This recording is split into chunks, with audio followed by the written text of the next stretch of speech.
토론 자료에 나와 있는 순서대로 토론 자료에 지금 우리 윤경태 사무총장이 빠져 있어서 윤경태 차장님까지 하면 6분입니다. 그 순서대로 하도록 하겠습니다. 김택천 우리 지방공개헌 정부회의 상임의장님부터 토론 부탁드립니다. 하여튼 5분에서 7분으로 시간을 좀 준수해 주시기 바랍니다.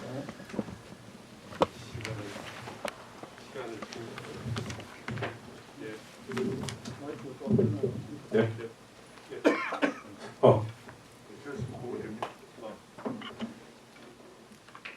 안 나오다가 얘가 정신을 못 차. 예.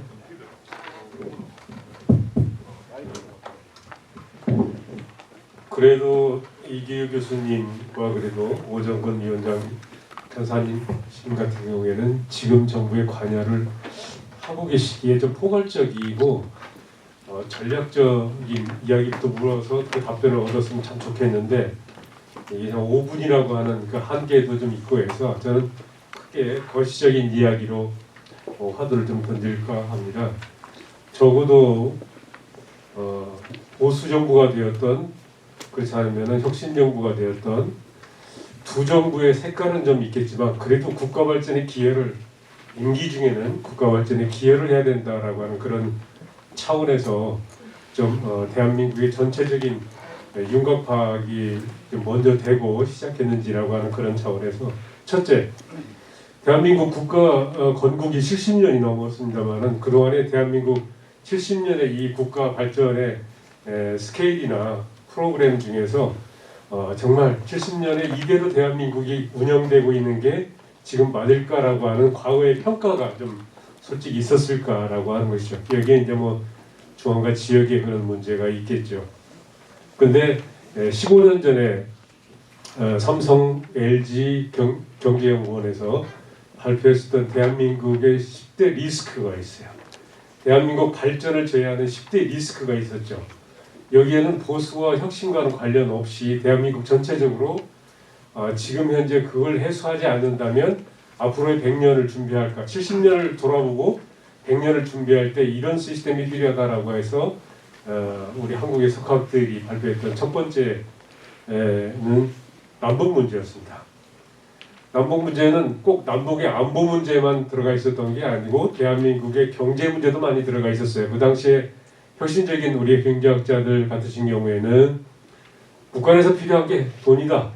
우리는 북한에 뭐가 필요하다라고 이렇게 이야기해서 솔직히 바다제 경제 같은 경우에는 바다제로 우리가 남북 경제를 서로 이익이 되게 받아올 수 있는지라고 하는 것들을 우리가 찾아야 되는 것이다라고 하는 게 이제 미래를 준비하는 남북 경제였었고 두 번째 문제 같은 경우에는 중앙과 지역의 문제가 두 번째로 올라왔었어요. 그 당시에도 수십 년 동안 수많은 리더들이 대한민국의 리더들이 정권을 바꿔가면서 정권을 잡았지만 이게 아직은 진행 ING였었고 진행 해결점 없었다라고 하는 게 우리 오정근 간사님의 말씀이셔서 정말 이 정부도 관여를 하고 계시니까 중앙과 지역의 이런 아이디어나 방향들을 설정을 했을 때 과연 어디까지 어떤 준비가 좀 필요했을까라고 하는 크나큰 매뉴얼 타임 스케줄만 좀 있으면 참 좋겠어요.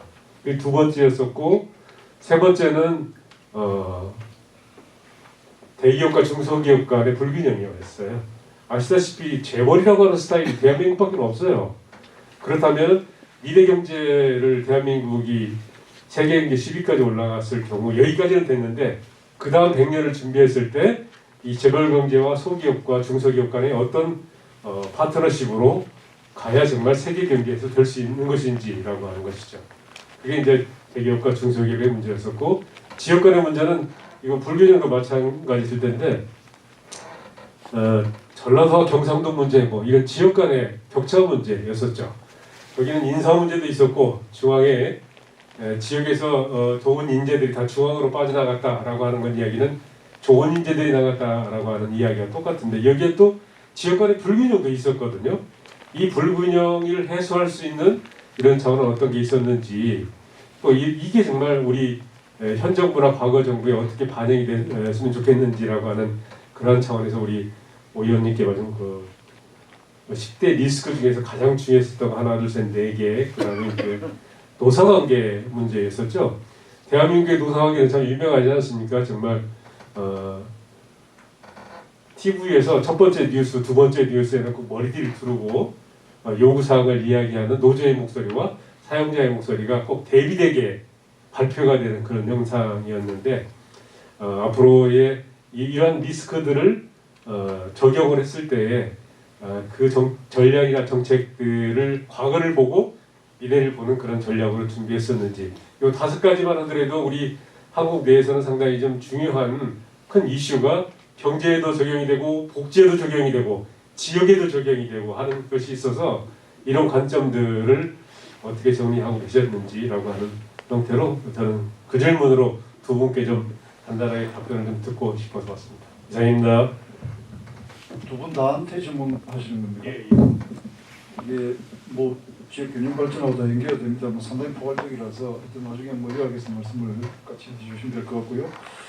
다음에는 우리 시간 잘 지켜주셔서 우리 김택춘 대표님 감사드리고 우리 강용봉 지방부문 제주도민 행동본부 사무처장님 우리 강용봉 체장님은 멀어서 어제 저녁에 오셔가지고 세종에서 주무시고 지금 참석하고 계신데 예 말씀 부탁드립니다.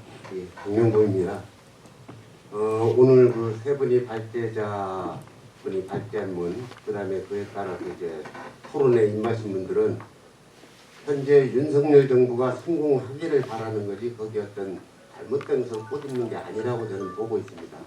그래서 이것을 서두에 말씀드리면서 이제까지 근 20년 동안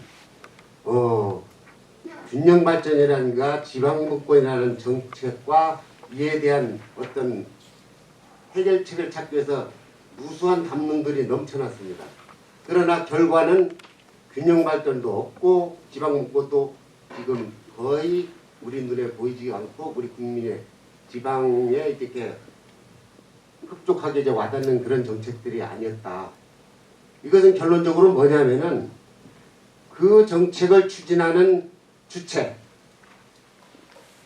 소위 말하면은 중앙정부의 어떤 대통령 아니면 그 주무부서 또 그와 관련된 그 자문위원 저는 상당히 여기에 문제가 있다고 봐요. 자기들이 이게 정책을 이렇게 만들어 놓으면은 국민들한테 약속을 하고 또 국민들이 삶의 질을 우리 국가가 세계 어떤 경쟁력을 강화하는 차원에서 열심히들 해야 돼 열정이 너무 없었다는 거예요. 실천을 안 했다는 거예요. 다 좋은 정책이에요. 그러면서 저는 이제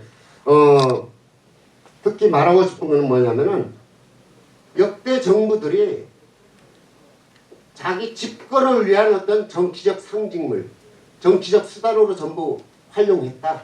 국민들을 우롱했다. 저는 이렇게 판단합니다. 그래서 앞으로 윤석열 정부는 정말로 이런 오류를 범하지 않고 국민들하고 진짜 약속을 지키기를 간절히 바라는 바입니다.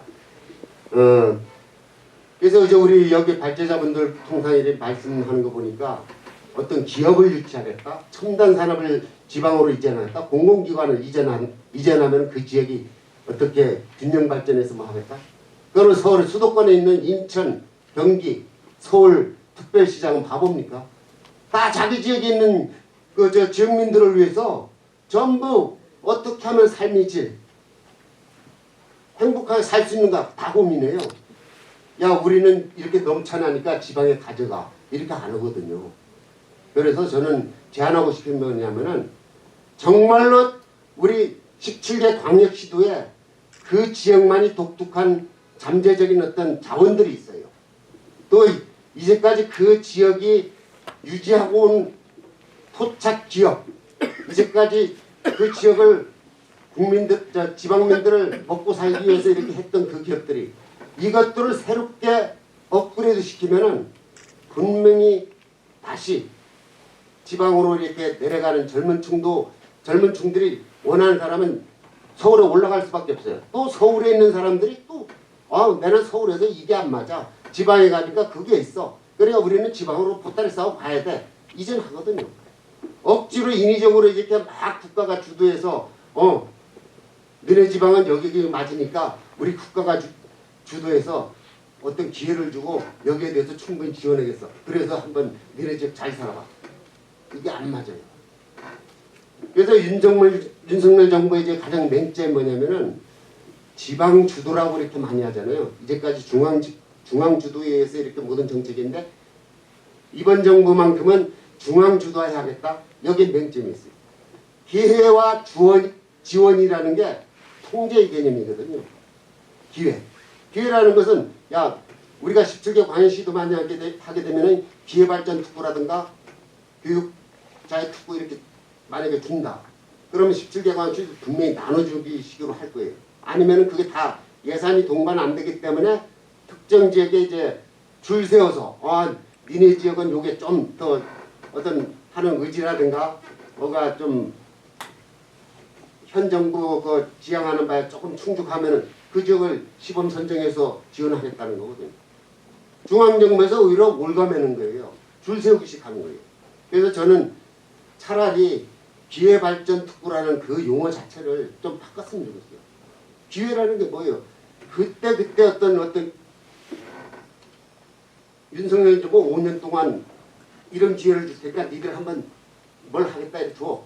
그러면 우리 그게 따라서 니들 지정해 줄 테니까 그게 돈도 지원하겠죠. 이 심보거든요. 이건 아니에요.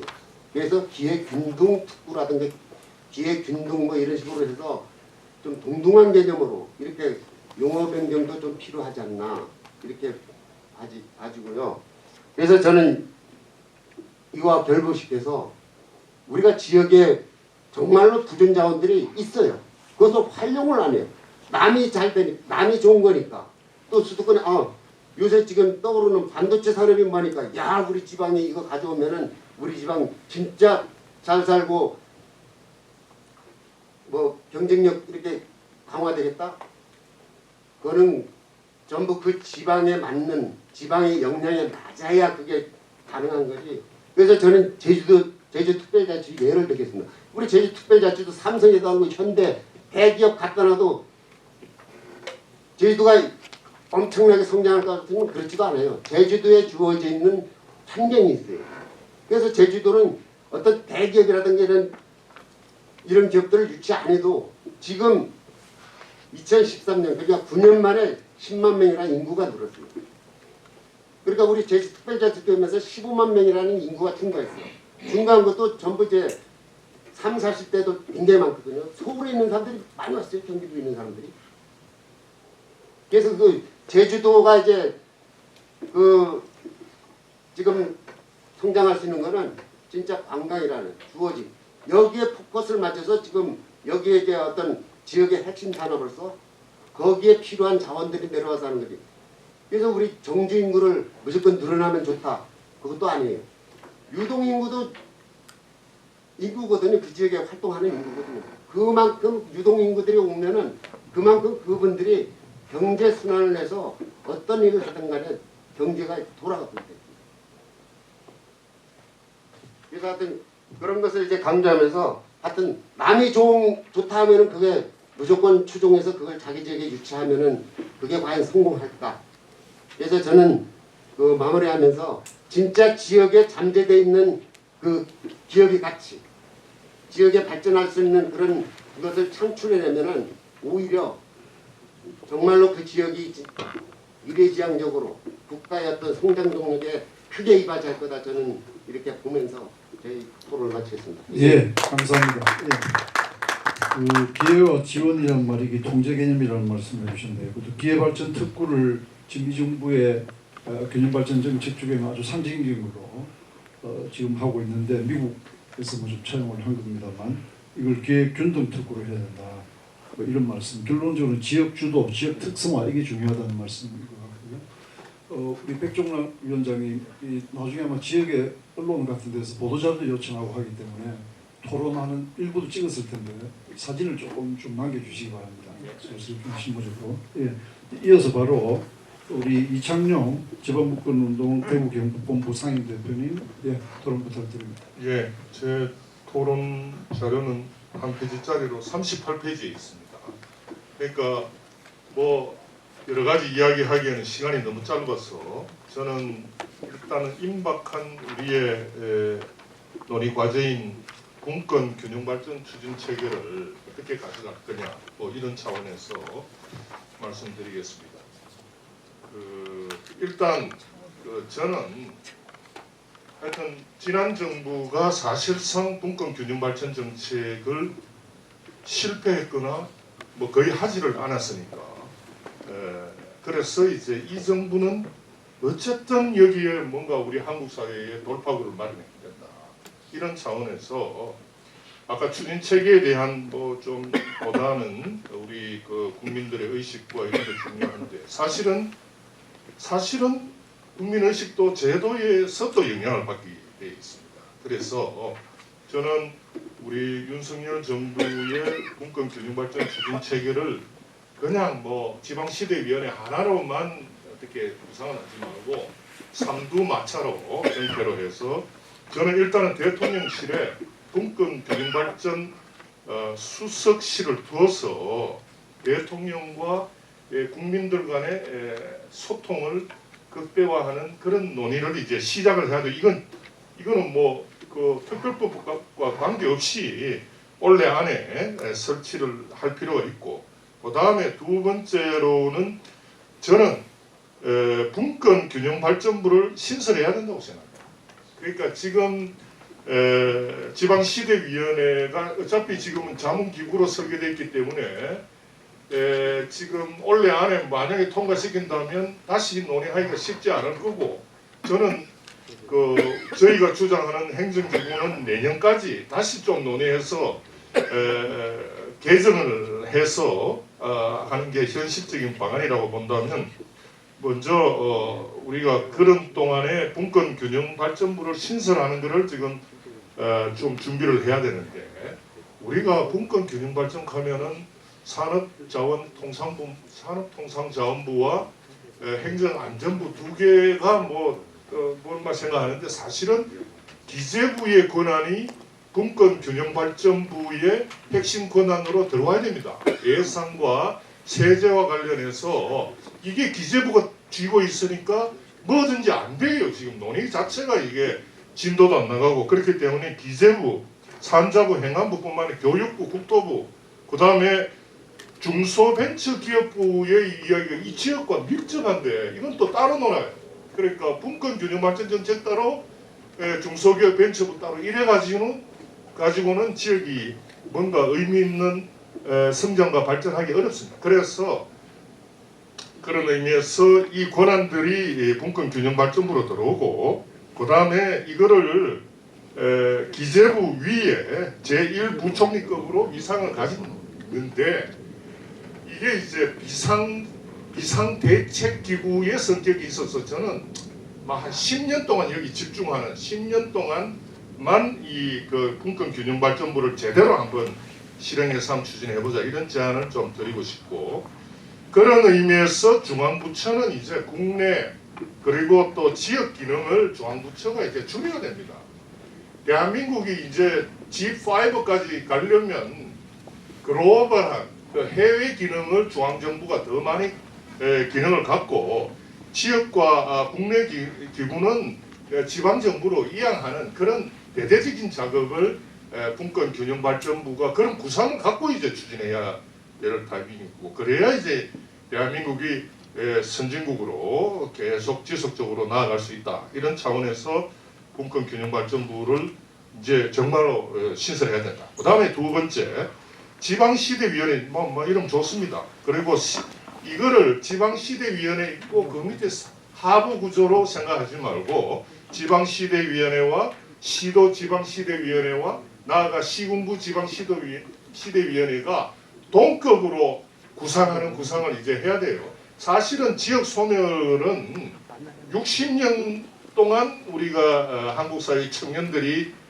비수도권에서 수도권으로 유축된 결과 지금 지역 소멸 현상이 나타난 거거든요. 그런 의미에서 어쨌든 시군구 지방시대위원회가 제대로 작동돼야 되는데, 이게 보니까 시군구 지방시대 지원단의 설치에 대한 거는 특별법안에 없더라고요. 그래서 이렇게 약하게 규정하지 말고 설치할 수 있도록 하고, 그거를 지역에서 조례로 제정할 수 있도록 하고, 하여튼 문제는 시군구 지방시대위원회가 잘 돌아가야 시도 지방시대위원회가 잘 돌아갈 수 있고 시도 지방시대위원회의 대표성을 반영해서 지방시대위원회를 발족하는 걸 내년 12월 달에 특별법을 개정해서 추진하면 좋겠다. 예. 뭐 이런 정도로 해서 제 발표를 예. 마치도록 하겠습니다. 잠깐만 들으시는 분들이 또는 발제자는 오해를 할 수 있을 것 같아서 뭐 분권 균발 수석실이나 분권 균발 분은 우리 뭐 저도 개인적으로 하고도 주장했고 전국의 제 의견이- 공식 입장으로 주장했던 거라서 뭐 우리는 다 공유하고 있는 것입니다. 지금 좀 전에 그러니까 지방시대위원회는 그래 되면 사실 필요가 없는 거잖아요. 아니 그렇지 중앙정부. 않습니까? 그러면 지방시대위원회는 위원회대로 있고 그거는 의결기구로 있고 분권 균형발전부나 시도나 이런 집행기구로 그렇게 구상을 할 수 있다. 그럼 지방시대위원회는 대통령 자문기구로 그대로 있고 자문기구가 아니라 행정기구로. 그것도 행정기구로 있고 부처도 또 있고 저는 그렇게 생각합니다. 그거는 그러니까 정부 조직법상으로 하여튼 그거는 자 어쨌든 금융위원회와 기재부하고 그런 관계죠. 하여튼 어쨌든 그 이야기죠. 그러니까 또 이제 그건 또 조금 다른 이야기일 수 있으니까 그렇게 들으시면 되고요. 우리 오정 교수님도 한번 생각해 보시고 개인적으로 최근에 좀 생각을 해봤는데 이 정부 조직법 바꾸는 게 좀 쉽지 않잖아요. 아마 정부는 그러니까 행안부들 물론 기재부나 다 사실 내심은 반대하겠지만 이게 부총리 그 부처 만드는 게 쉽지 않다. 좀 시간이 많이 걸리고 이런 이야기를 분명히 할 텐데 내부적으로는 할 생각이 없으니까 이제 그런 방편으로 삼을 텐데 정말로 대통령께서 내가 의지를 가지고 있으면요 국무총리를 국무총리 겸 분권 개념원 책임자로 해서 총리실 안에 장관급의 분권 균형실을 만드는 거예요. 이런 거는 제가 보기에 대통령이 자꾸 의지 있다고 하는데 이게 이 구슬이 스마일도 깨야 보는데 어떤 방안이든 다양한 방안이 있을 수 있다고 보거든요. 그래서 하여튼 그런 것도 한번 생각해 보시고 나중에 하시면 좋겠다는 제 또 아이디어가 떠올라서 같이 말씀을 드리고요. 그다음에 우리 김성환 지방분권 전국회의구 실행위원입니다. 지금 중부대 겸임 교수로도 계시고요. 부탁드립니다. 예, 제 발표문은 40페이지에 있습니다. 저는 앞서 이제 여러분들이 여러 가지 좋은 말씀 많이 하셨으니까요. 저는 그냥 간단하게 윤석열 정부가 벽방하고 있는 국정 운영 목표 중에 하나인 대한민국 어디서나 살기 좋은 지방 시대 그와 관련돼서 이제 비전으로 제시한 세 가지 균형 발전의 3대 가치인 공정, 자율, 희망의 지역적 구현, 그다음에 비전, 목표 이런 거 국민적 적합성한 거하고 그다음에 국민적 공감대 형성 이런 부분에 대해서 각각에 대해서 간단하게 발제자 두 분께 여쭤보는 걸로 대신하겠습니다. 첫 번째 공정, 자율, 희망이라는 이 3대 가치라고 이야기하는데 이것이 이제 굳이 이야기하자면 우정훈 간사님은 이게 이제 일종의 통합된 내지는 삼위일체에 가깝다면 후자에 발표하신 이민환 교수님께서는 이게 이제 서로 좀 부조화 된다는 이런 측면으로 보시는 것 같아요. 그래서 거기에 대해서 진짜 만약에 그게 그 문제는 곧 두 번째 문제, 다시 말하면 지역균형 발전의 논리적 정합성, 일관성 확보라는 문제와도 연관이 되는 부분인데, 예를 들자면 우리가 앞서 얘기한 것처럼 반도체 학과 정원 문제라든가 수정법 수정 문제라든 이런 문제들이 결국은 이제 이게 이 정부가 지향하는 것이 구체적으로 뭔가에 대해서 사회에 따라서는 이제 상당히 혼란을 주는 그런 일련의 사태인 것 같습니다. 그리고 초강력 지역정부 메가시티라든가 개발전 특구 이런 부분도 사실 이것으로서 이것이 물론 다는 아니지만 아주 중요한 수단인데 이게 과연 실제로 이야기한 이런 가치 3대 가치의 실현이라든가 논리적 일관성 확보라는 측면에서 이게 과연 합리적인 합당한가 이런 문제들은 좀 더 생각해볼 필요가 있지 않을까 싶습니다. 그다음 세 번째 국민적 공감대 형성과 관련된 부분인데요. 그건 이제 최근에 이제 그 산업은행 부자 이전 논란 이런 부분들을 이제 계속 뭐 인수위 시절부터 계속 이제 이야기해서 최근에 한국노총에서 이전 백지화를 요구하는 반면에 부산에서는 이거 이제 아주 적극적으로 유치하는 이런 부분이 있는데 이런 것들이 이제 제대로 국민적 공감 형성이라는 이것이 비전으로 내세웠다면 이런 부분들의 갈등들을 충분히 조정 내지는 사회적 대화를 통해서 뭔가 할 수 있는 그런 틀 이런 부분들이 필요한데 과연 그게 뭔가 이게 단순히 자문기구인 지방시대위원회 내지는 시도지방시대위원회 내지는 뭐 시군구 지방시대위원회 설치로서 이것이 가능한가 이런 문제도 한번 고민해 볼 필요가 있을 것 같습니다. 그 다음에 이와 관련해서 최근에 이제 이른바 통합법률안이라고 이야기되는 이 법안 입법료가 되어 있는 이 법안에 대한 부분이 있는데 이 법안이 제안한 이유를 보면 두 위원회가 기능을 분산적으로 수행하면서 상호 연기가 미흡하다 이렇게 해서 이 통합법안을 제안한 걸로 되어 있습니다. 그런데 이제 실제로 그러면 이 통합법안이 이 두 위원회의 그 미흡한 상호 연계성을 어떻게 보완했는지를 보면 찾아볼 수가 잘 없습니다. 물론 운영을 묘다 이렇게 얘기한다면 모르겠지만 그래서 형식적으로 보면 이제 지방시대 기획단 산하에 행안부에는 지방자치분권, 그 다음에 산자부에는 지역균형 발전 지원단을 둔다. 이것이 두 위원회의 상호 연계성이 부족한 부분을 보완하는 것인지 사실 이런 것도 사실 좀 선뜻 이해되지 않는 그런 측면들이 있습니다.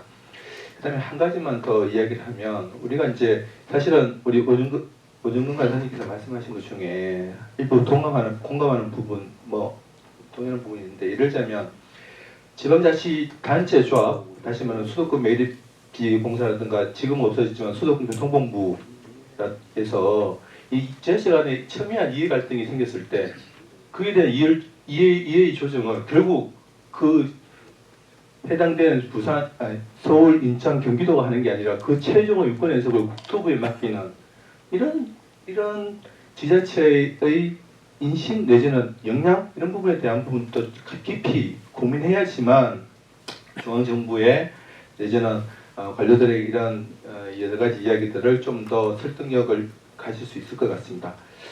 그리고 제가 한 5분 정도 썼는데요. 나머지 2분은 우리 이민영 교수님의 자동차 운전 모델에 대해서 나중에 설명을 한번 들을 수 있는 기회로 대신하겠습니다. 감사합니다.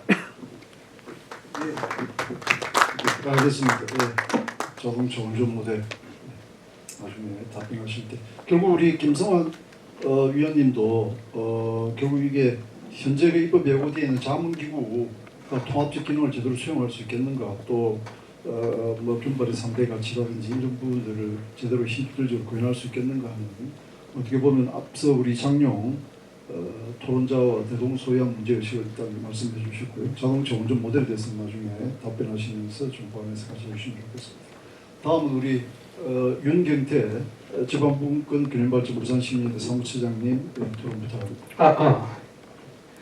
예, 반갑습니다. 윤경태입니다. 예. 무리를 일으켜서 죄송합니다. 제가 토론 자료를 제출한 바람에 토론자 한 명 더 늘어가지고 예. 제 자료는 42쪽부터 있습니다.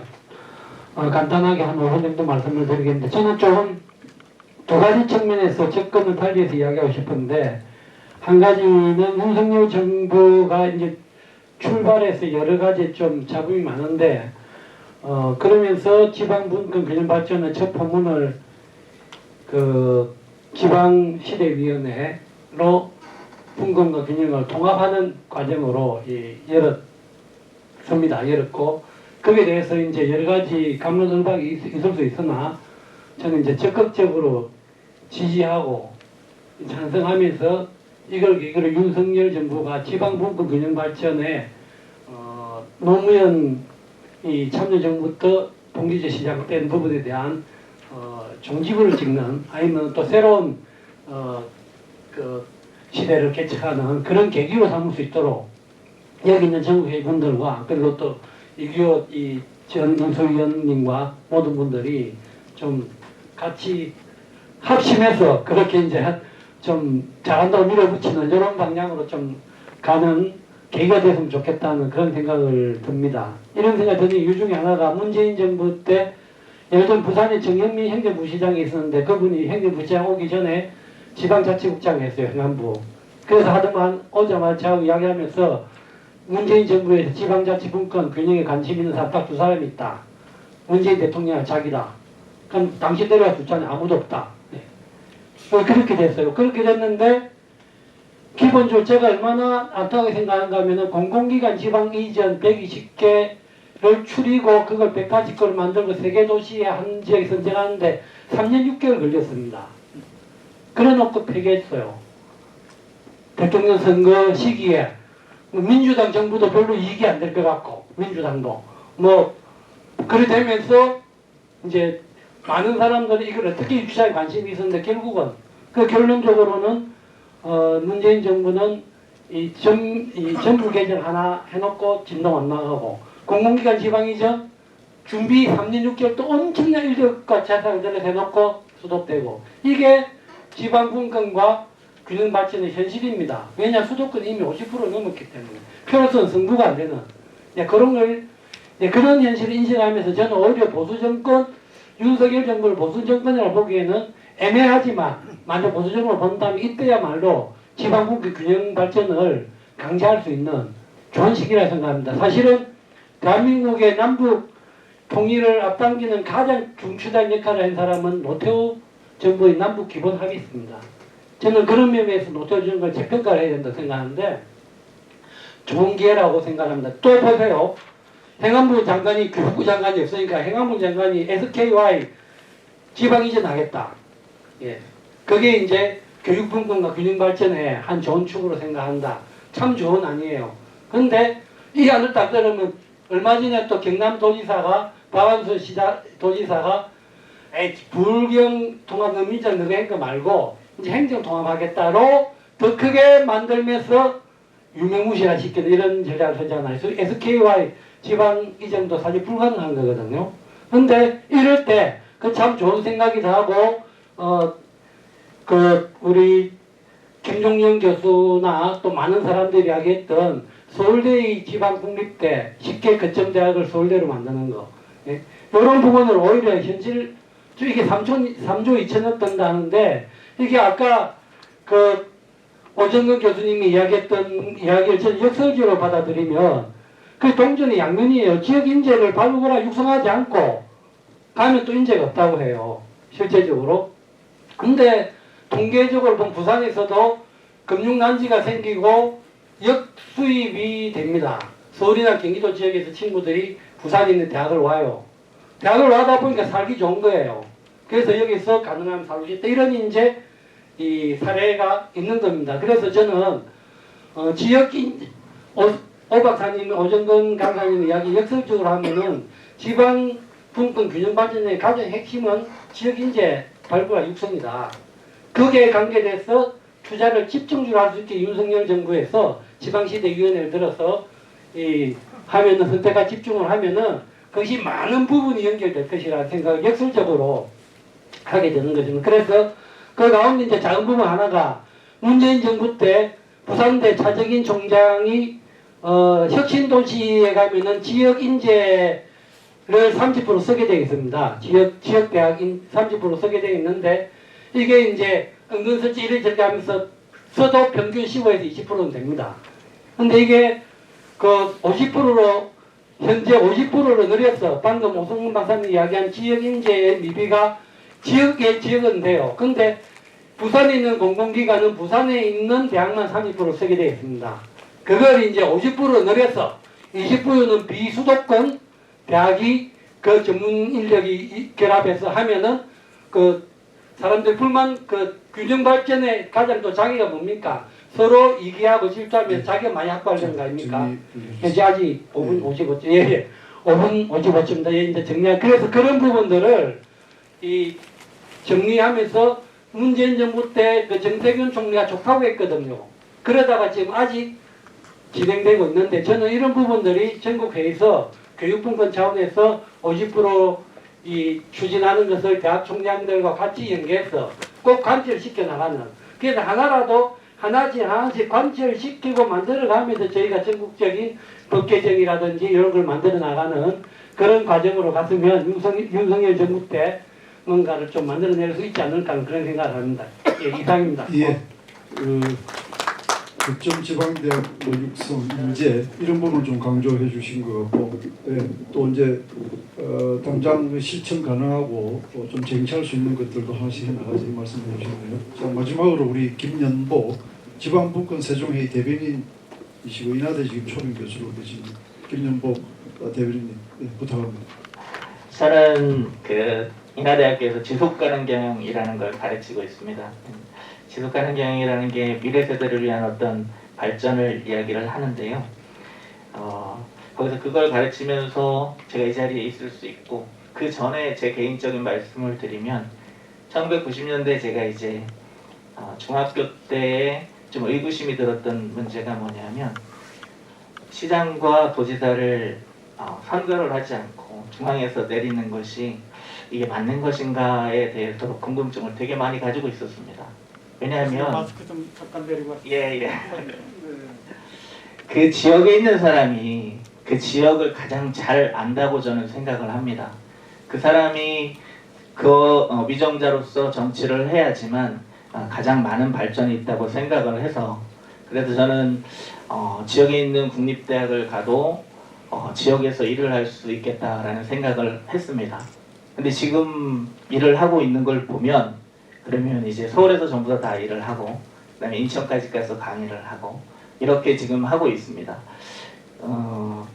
제가 왜 이 말씀을 드리냐 하면은요, 그러고나 그게 1990년대 초반에 제가 이제 지역에서 일을 하고 싶다라는 생각에 저는 거점 국립대학을 입학을 했고, 서울을 가도 괜찮지만 거점 국립대학을 가도 30년이 지난 지금도 변하지 않는다는 말씀을 좀 드리고 싶어서 말씀을 드립니다. 아까 오정근 교수님 지역에서 지역 인재를 뽑는 독일 사례를 말씀을 드리면서 바텀업 구조라고 말씀을 주셨는데요. 한국 사회에 제가 30년 동안 이렇게 지켜본 바에 의하면 바텀업 구조는 문화적으로 굳어지지 않는 한 변화가 없을 거라는 생각이 듭니다. 그래서 그걸 바꾸기에는 너무 어려운 구조라서 제가 그렇게 풀뿌리 민주주의가 일어나고 30년이 지난 지금에서 그러면 지방의 지방 분권과 균형 발전이 얼마큼 이루어졌느냐를 살펴봤을 때 많은 부분이 일어나긴 했고요. 그다음 많은 발전이 있다고 생각을 합니다. 그래서 시나 아니면 도의 위정자들은 지금 지역을 너무 잘 알고 학습이 너무 잘 되어 있다고 생각을 하거든요. 그래서 제가 이제 의문이 드는 건 뭐냐면요. 이제 지방 분권과 균형 발전을 위한 노력을 하신다고 하는데, 그러면 이제 어떻게 하느냐? 한다고 하는 건 되어 있습니다. 근데 항상 하다가 중간에 멈추고 정권 바뀌면 또 다시 원위치로 가고 또 원위치로 가고, 이런 과정이 30년 동안 있었다고 생각을 합니다. 그래서 저는 특단의 조치가 있어야 되지 않을까라는 생각이 듭니다. 부의 아까 이민호 교수님 부의 서울 이전 이런 얘기 노벨상 말씀 우스갯소리로 말씀을 주시는데, 실제로 그렇다고 저는 생각을 합니다. 우리가 얘기하는 지방의 발전을 지방의 발전을 위해서 지금 이제 균특회계라든지 이런 것도 하고 있지 않습니까? 근데 균특회계 자체에 목적적 합성하지 않고 수도권에 집중돼서 투자되는 경향들이 있습니다. 그러니까 여러 가지 세법 자체를 투자를 했을 때 잘 안 되는 부분이 있다라는 말씀인 거죠. 그 이유가 뭐냐면, 국세를 가지고 지방에 있는 세를, 지방세도 있고 국세도 있지만 국세를 가지고 전부 다 모아서 다시 뿌려주는 과정 중에, 거기에 의사결정을 하는 사람들이 수도권에 50%가량이 있는 분들이 전부 다 의사결정을 하기 때문에 지방으로 안 내려온다고 저는 생각을 하거든요. 그래서 만약에 그 의사결정 고리 자체를 만약에 파격적으로 고칠 수 있는 여지가 있다면, 교부세 인상률 자체에 이 정도까지만 가는 것이 아니라 실제로 지방에서 가장 잘하는 사람들에게 국세의 일부 자체를 띄워주어서 그 일부 자체를 그럼 주기 되든 뭐가 되든 할 수 있는 기회를 줘야 되지 않을까라는 생각이 듭니다. 이게 이제 되게 파격적이긴 하지만 교부세 자체의 증가율 자체는 그것도 어렵습니다. 그러니까 윤석열 정부에서 강한 의지를 가지고 있다고 하면 그러면 국회의원들이 의사결정을 할 수 있는 과정도 중요하지만 의지를 반영해서 세금을 일정 부분 떼서 줄 수 있는 방법도 있지 않을까라는 생각이 듭니다. 그래서 오정훈 교수님은 뭐 이렇게 과정 자체를 많이 해보셨으니까 어떻게 대답을 해주실지는 모르겠는데요. 이거에 대해서 어떻게 생각하는지 질문을 좀 드리고 싶습니다. 네, 고맙습니다. 세금을 떼주는 거예요? 예, 일정 부분의 세금, 교부세 자체를 가지고는 아마 잘 안 될 텐데 특별한 교부세 외에 특별 계정을 만들어서 예. 그 말씀이죠. 예. 자, 이거는 우리 오준호 교수님한테 질문했는데 일단 우리 토론자들 말씀은 다 들었습니다. 혹시 우리 방청석에서 뭐 질문이나 또 멘트하실 부분이 있으십니까? 이 일부에서는 손 드시는 분이 없더만 2부에서 손을 팍팍 드시네요. 자, 그러니까 사실은 1부 토론과 2부 토론이 다 연계가 되는 것이니까요. 아마 1부 때 좀 했는데 이제 또 지금 또 생각이 나서 하시고 싶은 말씀이 있을 수도 있는데요. 시간 관계도 그렇고 또 중원부원을 하면 안 되니까 본론만을 해서 한 1분 30초 이내로 질문이면 누구를 딱 지정해서 바로 또 말씀해 주시고 의견이면 의견을 간단하게 언급해 주시기 바랍니다. 그대로 사장되는지 그게 궁금하거든요. 예, 알겠습니다. 그 부분은 제가 그냥 뭐 말씀을 드리겠습니다. 뭐 이런 부분들을 얼마나 괜찮을지 모르겠습니다. 일단은 기본적으로는 언론 같은 데 보도가 되니까 더 점검을 하겠죠. 그리고 오늘 사실 어떻게 보면 논의의 핵심이 뭐 여러 가지 문제의식이 포괄적으로 있습니다만 아까도 말씀드렸는데 모든 것들을 하려면 이게 구슬이 선말에도 꽤 보급되지 않습니까? 실행을 하는 우리가 해야 되는데 컨트롤 타워가 없고 그게 그동안 자문기구로만 있어서 안 된다. 심지어 그 균발특위위원회 인수위원회에서 관련했던 우리 오정근 교수님도 그런 이야기 했잖아요.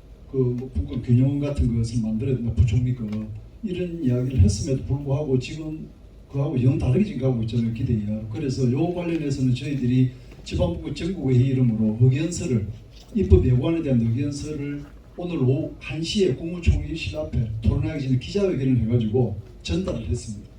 입법 예고. 그렇게 해서 일단은 뭐 보고 수용할지 안 할지는 모르겠는데 또 우리는 거기에 또 대응을 계속 해나가야 되니까요. 그렇게 좀 이해를 하시면 될 것 같고요. 자, 그러면 방청석 질문이나 토론 이것으로 마치도록 하고 지금 우선 질문은요. 아까 우리 김택준 대표님이 아주 뭐 지역 간 불균형 문제 또 노사 문제 대기업 중소기업 불균형 이런 문제의식들을 다 가지고 지금 이 많은 작품을 했느냐, 그죠? 그 질문이었죠. 예.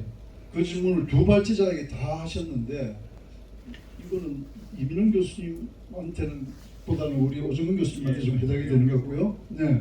하고 두 번째는 우리 김성환 위원님이 이민영 교수님께 자동차 운전 모델 좀 보안 설명 간단하게 좀 해달라는 거니까요. 여기서 다 하지 말고 간단하게 요약만 해주시고 좀 더 개인적으로 식사하시면서 더 많은 설명을 해주시면 좋겠고요. 그 다음에 우리 김영복 대변인님하고 우리 방청석에 처음 말씀하신 분이 관련했던 이 어쨌든 균발을 위해서 특별한 계정 지금 균토 회계 같은 게 보니까 뭐 서울에 더 많이 가고 있고 뭐 이런 왜곡되고 있는데 제대로 지역에 갈 수 있는 특별 계정이 필요한 것 아니냐 하고 이 정부 들어와서 뭐 이런 것과 관련한 세부 계정 이야기가 있는 것 같은데 하고 묶어서 같이 오 교수님 말씀해 주시면 좋을 것 같습니다. 이민영 교수님 먼저 하시죠. 먼저 해서 두 분 다 아까 발제하시는 거 보니까 마이크를 잡으니까 하신 말씀이 하도 많으셔서 한 2분 정도로 요약해 주십시오.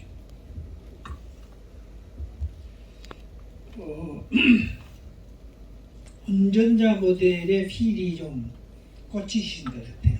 멋있잖아요, 자동차 타고. 근데 아마 진짜로 궁금한 거는 그러신 것 같아요. 운전을 누가 하냐? 그런 것 같습니다. 근데 제가 그전부터 이제 이런 식으로 생각을 하는데 빠진 것들이 있잖아요. 그냥 생각나는 대로 하면 그래서 자동차 해가지고 뭐 이제 빠진 거 없이 다 생각해 볼 수가 있기 때문에 이렇게 하는 건데 일단 저는 여기서 뭔 얘기를 하고 싶은 거냐면 최근에 이제 연구를 좀 했어요 제가. 근데 지금까지 균형 발전을 실행을 하는 사람들이나 정책 연구를 하는 사람들이나 이렇게 토론회를 하는 사람들이나 균형 발전의 이 방향에 대해서는 그냥 심각하게 논의한 바가 없다. 이렇게 중앙정부 주도로 균형 발전을 할 건지 자치 주도로 할 것인지에 대해서는 그냥 생각하기 쉽게 지방 주도가 좋지. 이렇게 너무 쉽게 얘기하는 거 아니냐. 좀 열심히 좀 살펴봐라. 이렇게 해서 운전자를 제대로 고르자 하는 게 제 생각이에요. 그래서 여러 가지 안을 이를테면 대규모로 하는 것이 좋다, 소규모로 하는 것이 좋다, 뭐 이런 거. 전체적으로 초강력으로 하는 것이 좋다, 읍면 단위로 하는 것이 좋다. 아니면 경제적인 성과를 내는 게 좋다, 주민들의 행복이 이제 중요하다. 뭐 이런 얘기들을 정말로 따져봐야 될 걸 따져보자. 그 얘기를 한 것이고요. 그러니까 지금 진짜로 의문을 가지고 있는 운전자는 누구지?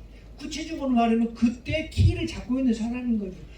이 정부의 정책이 중앙정부 주도로 하기로 해가지고 막 가면 중앙정부가 운전자이고, 지방정부 주도로 해서 가고 했으면 지방정부가 운전자인 거고, 시민들이 헤게모니를 쥐고 있으면 시민이 운전자인 거고. 그런데 운전자가 누가 좋은 게 좋으냐? 요거는 생각해보자. 그런 뜻이고요. 근데 한 가지만 더 말씀드리고 싶은 게 있는데, 제가 공간 얘기 자꾸 했는데 이 메가 리전, 메가시티 나오잖아요. 저도 처음에 이게 어떤 게 좋지 고민해봤어요.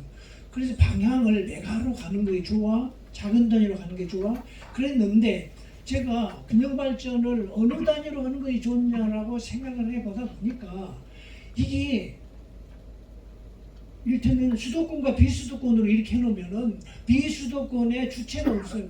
누가 비수도권이지?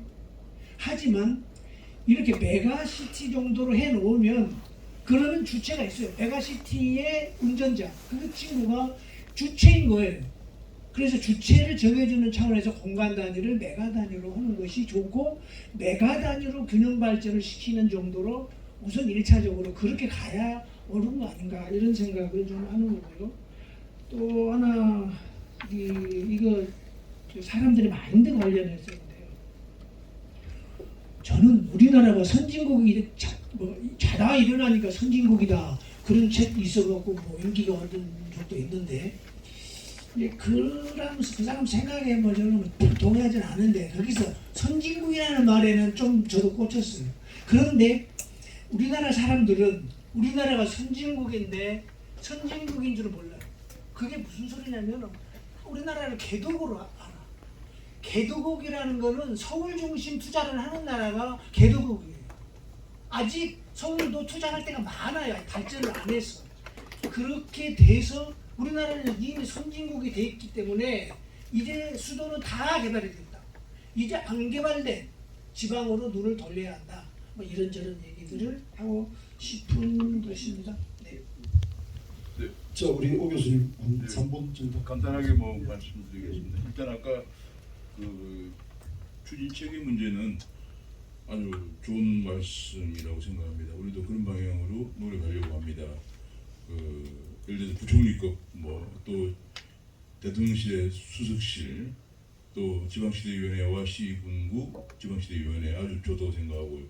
한국 리스크 문제는 아까 너무 포괄적인 문제는 이금에도 하나면 엄청난 큰 문제인데, 그 5개의 주제에서 지역 균형, 불균형 문제를 우리가 다루고자 하는 거고요. 재정 문제에 관해서는 이번에 정부에서 세법 개정안을 제출했어요. 그런데 그 세법 개정안에 중앙정부와 지방정부 간의 문제는 포함이 되어 있지 않더라고요. 제가 이 지역균형 발전 문제를 논의하면서 가장 중요하게 생각했던 게, 이게 단순히 지방세 얼마, 중앙에 얼마 이것만 가지고 문제가 해결이 아니고요. 가장 중요한 게 전체 국민이 우리가 세금을 얼마 내느냐, 한 360조 정도 세금을 내고 1년에 660몇 조 예산 중에서 거의 한 300조 정도는 기금 같은 기금이 전부 다 기업들이 내는 그 돈들이에요. 그리고 이제 세금 내는 그 세금 중에서 300조 내는 세금 중에서 지방세와 중앙정부 국세로 구분이 되잖아요. 근데 중요한 게 지방세로 많이 오면은 또 어떤 문제가 생기느냐면은 국세가 부족하기 때문에 국가 채무가 늘어나요. 지금 국가 채무도 1000조가 넘어서 난리거든요. 또 지방은 또 지방대로 적으면 지방에 돈이 없어 난리예요. 그래서 이거를 무조건 몇 대 몇 이것이 아니고 제가 얘기했던 우리 인수위에서 논의했던 것 중 하나는 지금 우리가 국민들이 낼 수 있는 세금 거의 세금이 한 우리나라 국민들이 50%는 세금 한 푼도 안 내고 있어요. 세금 내는 것 중에서 이거를 국세와 지방세의 비율을 어느 정도 가져가야 중앙정부에서도 국가 채무가 크게 증가하지 않고 지방정부도 너무 재정이 빈곤해서 아까 그런 문제에서 벗어날 수 있느냐 이런 걸 종합적으로 연구를 해 엄청난 과제입니다. 그래서 그런 세목별로 제가 제안했던 것을 하나하나 다 연구해서 꼭 이거는 지방세로 가야 된다. 이거는 국세로 남겨서 국가 채무가 너무 증가하지 않도록 해야 한다. 이런 것을 좀 연구를 해야 한다는 얘기는 했는데 하고 있는지 그건 제가 확인 못했습니다. 이건대로 제가 마치겠습니다. 감사합니다. 오늘 두 분 말씀 감사드리고요. 이제 정리를 좀 해야 될 것 같은데 우선 지방시대라는 말은 좋습니다. 그 지방시대를 저는 그 의견서에도 오늘 우리 총리실에 제출한 의견서에도 그 마지막에 그런 말을 넣어놨는데 추진기구를 지방시대위원회로 하는 게 이게 과연 정말로 이 균형발전과 지방분권을 추진하는 주체들의 철학과 의지와 실천 감각이 내면화되어 있는 건가 하는 의문을 저는 가졌어요. 이번에 법안을 전체적으로 보면서. 그러니까 대한민국 어디나 고루고루 잘 사는 지방시대 이게 국정 목표에 있습니다. 그 딱 용어 그대로입니다. 그러니까 국정 목표라든지 슬로건으로서는 지방시대라는 말이 맞는데 구체적인 정책을 추진하는 기구로서는 예를 들면 행정안전 뭐 구체적이잖아요. 중소벤처 뭐 분권 균형발전 뭐 어찌됐든 뭐 부는 우리가 좀 위원회도 그렇게 통합하는 걸 정해야지. 지방시대위원회 이게 대단히 포괄적이고 돼 있어서 저는 그런 것부터 상당히 의구심이 들더라라는 겁니다. 기계적으로 그냥 지방시대 대통령이 지방시대 하니까 뭐 지방시대위원회 전 정부에서 썼던 이름 안 쓰고 좀 다른 거 써보자 이런 발상으로 가고 있는 자체가 정말 진중한 거냐는 문제식부터 가졌었고요. 그다음에 아까 우리가 아까 이민영 교수님 말씀하셨는데 지역이 주도하는 균형발전 이게 지금 자칫 잘못하면 아까 우리 오정훈 교수님이 그런 취지로 하신 말씀은 아닌 것 같은데 하버드 대학 로스쿨에 1억 드는 이런 이야기를 하시면서 사실은 수월성 교육을 이야기하신 거거든요. 그러니까 우리가 지향하는 균형발전과 분권이 미국식의 시장형 분권, 미국의 국민이 그러신가요? 우리 오 교수님 좀 들으셔야 되는데 나중에 제가 또 전화로 연락드리겠습니다. 아마 차 시간이 있는 모양인데 미국이 지방 분권이 잘 돼 있는 사회라고 하지만 미국은 여러분 뭐 하루에도 몇백 명 총 맞아 죽고 하는 국민이 행복하다가 우리 이기일 교수님 말씀하시는 그런 분권형 우리가 지향해야 될 저는 뭐 공동체 지향형 분권 국가를 이야기하는데 독일이라든지 우리가 많이 써 있어요. 그래서 그게 그리고 아까 반값 등록금으로 이 지역에 뭐 인재가 없는 걸 자꾸 환원시키던데 그건 제가 보기에는 과도한 아니 그래 과도한 그럼 수도권도 반값 등록금하고 서울시립대학은 대단히 더 낮은데 사실 그 말씀을 드리면서 저는 바로 좀 개인적으로 만나면 좀 토론을 좀 제대로 해보겠다는 생각이 좀 들던데 그래서 이게 좀 문제의식 자체를 이 계획을 잡은 분들 중에서도 우리 오정근 교수님이 강사까지 하시고 있는데 조금 걱정이 좀 돼서 일단 자리를 떴습니다만 그럴 것 같고요. 그러니까 오 교수님 같은 분은 이런 계획을 잡으면서 아마 이제 대학부터 서울에서 나오고 외국에만 10년 계시노니까 우리는 이미 지역에 있는 사람들이 이미 알고 있는 이야기잖아요. 그죠? 왜 구민이 안 됐는지. 근데 이제 저분은 계획을 잡으면서 몇 달, 한 2달, 1, 2달에서 총장도 만나보고 만나보면 아 그렇구나 하는 거 이게 지금 문제입니다 사실은. 그래서 뭐 그런 생각도 좀 들기도 하고요. 어쨌든 좀 혁신적인 이런 그 과감한 이 뭐 교육 체계나 부동산 문제, 사회문화 인프라 이런 부분에 대한 국정적인 뭐 없으면 지난 정부는 집권 초기에 지지율이 상당히 높을 때 공공기관 2차 이전 같은 과감한 균형 발전 분권 정책을 못한 게 상당히 아쉬웠는데 이 정부는 집권 초기에 해야 될 중요한 그 공공기관 이런 부분 지지율이 또 너무 낮아서 안 그래도 지금 이 걱정스러운데 동력이 안 붙어서 또 걱정이거든요. 그래서 결론적으로는 오늘 우리가 그 기자회견도 하고 여러분들의 문제의식으로 공통적으로 나오는 이 추진 주체를 지금 현재 입법 예고된 지방시대위원회 이렇게 가서는 안 된다. 이건 이미 떡잎부터 알아본다고 이미 뭐 첫 단추를 잘못 깨고 있다. 그래서 언제까지 될지는 모르겠습니다만 저희들이 오늘 의견서를 낸 걸 중심으로 해서 우리는 지방법원 제국회의는 뭐 학술 집단이나 정책 연구기관이 아닌 실천하는 운동 조직이기 때문에 계속 향후 대응을 좀 해나가야 될 것 같고 국회 쪽에도 민주당이나 이런 쪽도 그냥 방관하지 말고 독자적 입법을 한다든지 이런 좀 추동을 해야 될 것 같습니다. 오늘 그 세종 토론회가 우리의 실천을 좀 더 강화하고 지속하는 또 하나의 계기가 되어야 되겠다는 말씀을 제가 드리고 우리 그 아까 이야기했습니다만 이 준비를 어제까지 하고 계시던 우리 박순영